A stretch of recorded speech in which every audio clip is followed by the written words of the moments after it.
ವಿರಾಜ್, ನಾಡಿಗೆ ಬಂದ ಕಾಡು ಪ್ರಾಣಿಯನ್ನು ಕಲ್ಲು ಬಡಿಗೆಯಿಂದ ಹೊಡೆದು ಸಾಯಿಸುವ ಈ ನಾಡಿನ ಜನ ಅಂತ ತಿಳಿಯದಿರಬೇಕಲ್ಲವೇ? ಮಾಂಸದ ರುಚಿ ಕಂಡ ಕಾಡು ಪ್ರಾಣಿಗಳಿಗೆ ಜೀವದ ಭಯವಿರುವುದಿಲ್ಲ. ಹಸಿವು ಹೀಗಬೇಕು ಅಷ್ಟೇ. ಅದಕ್ಕೆ ಹಸಿವಾಗಿತ್ತು, ಊಟ ಸಿಕ್ಕಿದೆ, ಖುಷಿಯಿಂದ ಉಂಡು ಹೋಗ್ತಾ ಇದೆ.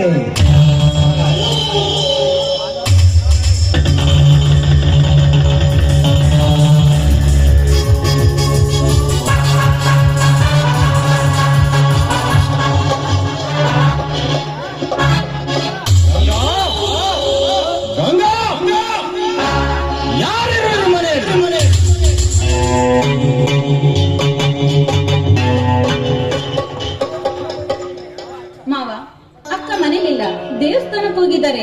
ಇನ್ನೇನು ಇಷ್ಟರಲ್ಲೇ ಬರ್ಬೋದು. ಯಾರಾದರೂ ಮನೆ ಕಡೆ ಬಂದಿದ್ದಾರೆ? ಇಲ್ಲ ಮಾವ, ಬೆಳಿಗ್ಗೆಯಿಂದ ಯಾರು ಕೂಡ ಬಂದಿಲ್ಲ. ಯಾಕೆ? ಇಲ್ಲಮ್ಮ ಶೀಲಾ, ಮನೆಯಲ್ಲಿ ಯಾರು ಇಲ್ಲ ಎಂಬ ಸಮಯವನ್ನು ಸಾಧಿಸಿ ಕಳ್ಳ ಬೆಕ್ಕೊಂದು ಕದ್ದು ಹಾಲು ಕುಡಿಯಲು ಪ್ರಯತ್ನಿಸುತ್ತಿತ್ತು. ಆದರೆ ಮನೆಯ ಮಾಲೀಕ ಬಂದ ತಕ್ಷಣ ಬಾಲ ಮುದುರಿಕೊಂಡು ಓಡಿ ಹೋಯ್ತಮ್ಮ. ಮಾವ, ಕದ್ದು ಹಾಲು ಕುಡಿಯುವುದು ಬೆಕ್ಕಿನ ಗುಣ. ಅದು ಇಂದು ಇಲ್ಲಲ್ಲ, ತಲಾಂತರದಿಂದ ಬಂದಿದೆ. ಅದನ್ನು ತಪ್ಪಿಸಲು ನಾವ್ಯಾರು ಹೇಳಿ ಮಾವ? ಹೌದಮ್ಮ, ಕದ್ದು ಹಾಲು ಕುಡಿಯೋ ಈ ಬೆಕ್ಕುಗಳಿರುವ ಈ ಸಮಾಜದಲ್ಲಿ ತುಂಬಿದ ಹಾಲಿನ ಬಿಂದಿಗೆ ಮುಚ್ಚಳ ತೆಗೆದಿಡುವಷ್ಟು ಮುಟ್ಟಾಳದ ಮನೆತನದ ಮಾಲೀಕನಲ್ಲಮ್ಮ ಇವನು.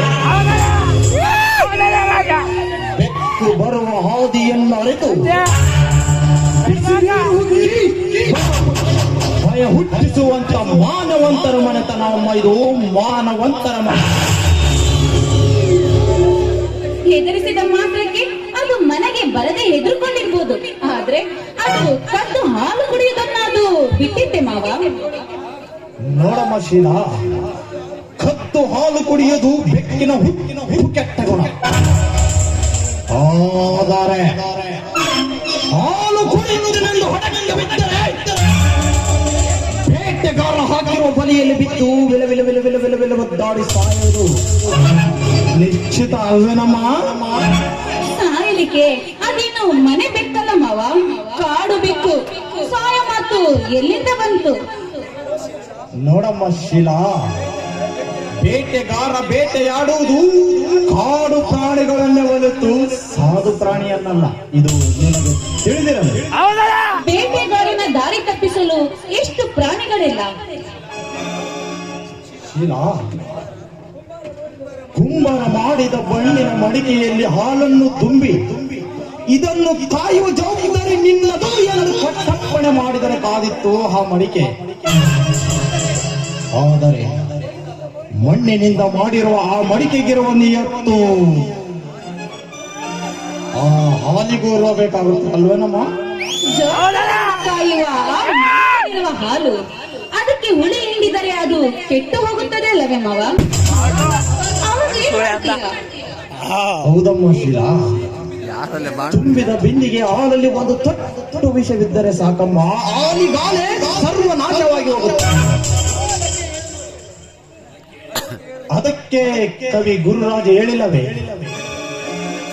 ಹೆಚ್ಚರ ತಂಗಿ ಹೆಚ್ಚರ, ಕಾಮದ ಹುಚ್ಚರಿರುವರು ಈ ಸಮದಲ್ಲಿ ಹೆಚ್ಚರ ಎಂದು. ಒಂದು ವೇಳೆ ಆ ಒಡೆದು ಹೋದ ಹಾಲಲ್ಲಿ ಅದೇನೆ ಮಜ್ಜಿಗೆಯಾಗಿ ಕುಡಿಯೋದಿಲ್ಲವೇ? ಅದನ್ನು ಆನಂದಿಸುವುದಿಲ್ಲವೇ ಈ ಸಮಾಜ? ಹೌದಮ್ಮ ಶೀಲಾ, ಹುಳಿ ಹಿಂಡಿದ ಹಾಲಿನಿಂದ ಮಜ್ಜಿಗೆ ಮೊಸರು ಮಾಡೋದು ಸಹಜವಮ್ಮ.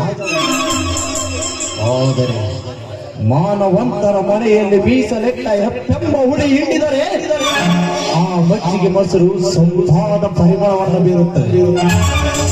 ಅಷ್ಟೇ ಯಾಕಮ್ಮ, ಅದನ್ನು ಎಷ್ಟು ದಿನ ಬಿಟ್ಟಾದರೂ ತಿನ್ನಬಹುದು. ಆದರೆ ಬೇರೆಯವರು ಹಿಂಡಿದ ಹುಳಿಯಿಂದ ಮಾಡಿದ ಮಜ್ಜಿಗೆ ಮೊಸರು ಚೆಟ್ಟ ಹುಳುವಾಗುವ ಹೊರತು ಎಂದೂ ಪರಿಮಳ ಬೀರಲು ಸಾಧ್ಯವಿಲ್ಲ. ಇಟ್ಟ ಮಜ್ಜಿಗೆಯಿಂದ ಬೆಣ್ಣೆಯನ್ನು ಮಾಡಿ ತಿನ್ನುವುದಿಲ್ಲವೇ? ಶೀಲ ಕಡುಗೋಲಿನಿಂದ ಕಟ್ಟಿದ ಆ ನಿನ್ನ ಬೆಣ್ಣೆ ಬೇಡುವ ಜನಗಳು ಬಂದು ಬೇಡಿದಾಗ ನೀ ಕೊಟ್ಟಾಗ ತಿನ್ನುವ ಬಾಯಿ ಸುಮ್ಮನಿರಬಹುದು. ಆದರೆ ವಾಸನೆ ಅನ್ನರತ ಮೂಗು ಎಂದೂ ಸುಮ್ಮನಿರಲು ಸಾಧ್ಯ. ಅಷ್ಟೇ, ಇದು ಮಾನವಂತರ ಮನೆತನ ಬೆಣ್ಣೆ ಅಲ್ಲ. ಸಾರಿ ಸಾರಿ ಹೇಳುತ್ತೆ. ಅಷ್ಟೇ ಯಾಕಮ್ಮ,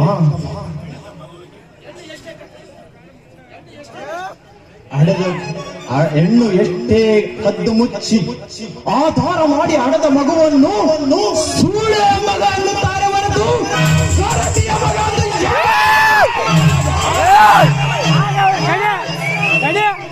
ಅಂದ್ರೆ ನಿಮ್ಮ ಮಾತಿನ ಅರ್ಥ ನಾನೇ ಏನು ತಪ್ಪು ಮಾಡಿದ ತರ ಮಾತಾಡ್ತಾ ಇದ್ದೀರಲ್ಲ. ಹೌದಮ್ಮ ಶಿವ,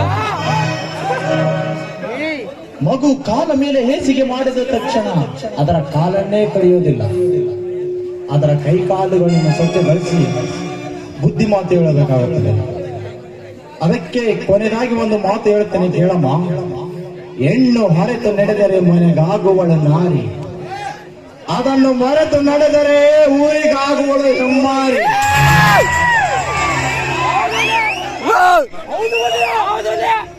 ಅದನ್ನು ಅರ್ಥ ಮಾಡಿಕೊಂಡು ನಡೆಯಬೇಕು.